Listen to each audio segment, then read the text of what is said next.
नमस्ते दोस्तों, स्वागत है आपका let's learn by Honey Butani channel पर। क्या आपने कभी सोचा है कि अंग्रेजी में कुछ शब्द एक जैसे दिखते हैं लेकिन बोले जाते हैं अलग अलग? जैसे MON और ON। स्पेलिंग में तो ऑन दोनों में है, मगर एक को मन कहते हैं और दूसरे को ऑन। आखिर ऐसा क्यों होता है और हिंदी में ऐसा क्यों नहीं है? बस आज हम इसी मज़ेदार और काम के टॉपिक को आसान भाषा में समझने वाले हैं। चलिए सबसे पहले बात करते हैं अंग्रेजी की। अंग्रेजी भाषा में एक बहुत बड़ी परेशानी है कि ये स्पेलिंग और प्रोनाउंसिएशन का सीधा रिश्ता नहीं होता है। उदाहरण के लिए MON मंडे में इसे हम मन बोलते हैं, ON और इसे हम ऑन या आन बोलते हैं। अब सवाल उठता है कि आखिर एक ही ऑन अलग अलग शब्दों में अलग अलग क्यों बोला जाता है? इसके पीछे कुछ बड़े कारण हैं। पहला कारण, भाषा का इतिहास। अंग्रेजी सिर्फ एक भाषा का मिश्रण नहीं है, इसमें Latin, Greek, French, Germanic, Norse जैसी कई भाषाओं के शब्द मिले हुए हैं। हर भाषा अपने हिसाब से उच्चारण लेकर आई है और अंग्रेजी ने सबको जोड़ लिया है, मगर स्पेलिंग तो उसी के हिसाब से लिखी रह गई और प्रोनाउंसिएशन बदलती रही।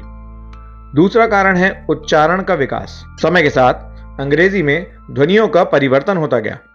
पुराने समय में मोननडेग मंडे का जो पुराना स्वरूप है, उसमें धीरे धीरे MON का उच्चारण छोटा और हल्का होता गया, MUN यानी मन जैसा। लेकिन ON एक छोटा स्वतंत्र शब्द है जिसमें ज्यादा बदलाव नहीं हुआ और उसका उच्चारण पूरा बना रहा, ON ऑन। तीसरा कारण, स्ट्रेस और सिलेबल पैटर्न। अंग्रेजी में शब्दों के उच्चारण में स्ट्रेस का बड़ा रोल है। जैसे मंडे में पहला सिलेबल जोर से बोला जाता है, मन डे, लेकिन ON एक अकेला वर्ड है, उसका पूरा जोर उसके एकमात्र सिलेबल पर होता है। इसी वजह से उसका वाउल साउंड लंबा और साफ रहता है। चौथा कारण, रीजनल डिफरेंस।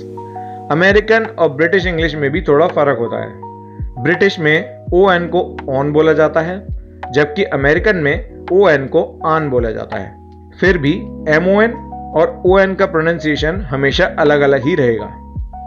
आइए अब बात करते हैं हिंदी की। हिंदी की लिपि देवनागरी फोनेटिक लिपि है, मतलब जैसा लिखा जाता है वैसा ही बोला जाता है। उदाहरण के लिए मंगल शब्द में हमेशा मंगल ही पढ़ा जाएगा, गगन शब्द को हमेशा गगन ही पढ़ा जाएगा। यहाँ पर म, अंग, ग, ल जैसी ध्वनियां कभी नहीं बदलती, चाहे शब्द कहीं भी हो, कैसे भी हो। ऐसा क्यों?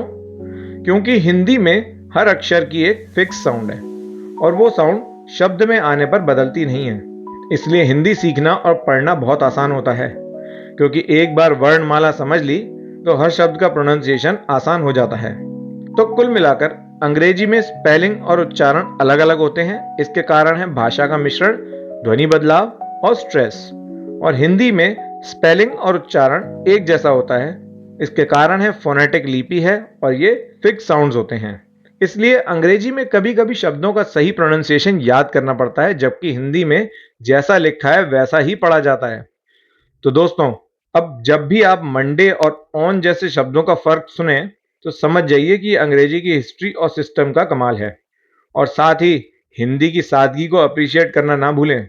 अगर आपको ये वीडियो पसंद आया हो तो लाइक जरूर करें, चैनल को सब्सक्राइब करें और ऐसे ही आसान और रोचक वीडियोस के लिए जुड़े रहें। मिलते हैं अगले वीडियो में। धन्यवाद।